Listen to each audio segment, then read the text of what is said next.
খেয়াল করে দেখেন। ভাইজান আমার 15 টাকার চাইল দেন না।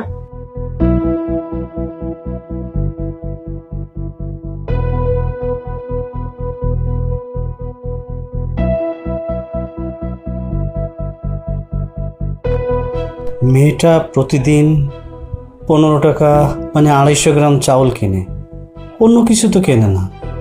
আসলে বিষয়টা কি একটু দেখি তো।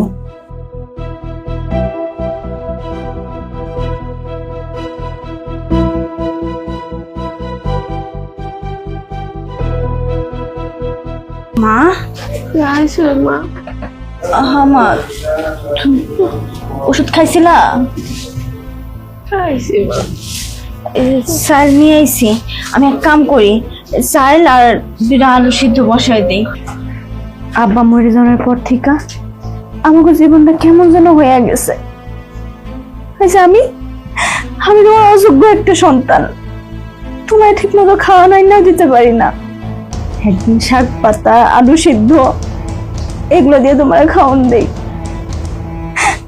তুমি আমার মাফ করে দিও মা।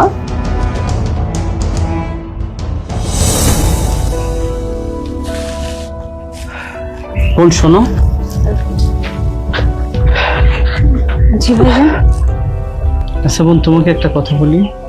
জি বলেন। তুমি প্রতিদিন এই যে দুপুরবেলা 15 টাকা চাল কিনে নিয়ে যাও, চালটা দিয়ে তুমি কি করো?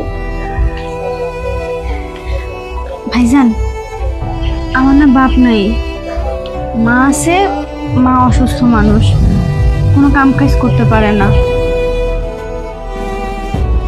আমি ছোট ছোট কয়েকটা বাচ্চারে পড়াই, টিউশনি করে যা বেতন পাই তা দিয়ে বাসার খরচ, আমার মায়ের ওষুধের খরচ সবকিছু সামলায়া বাজার করানোর কোনো টাকা বাঁচে না।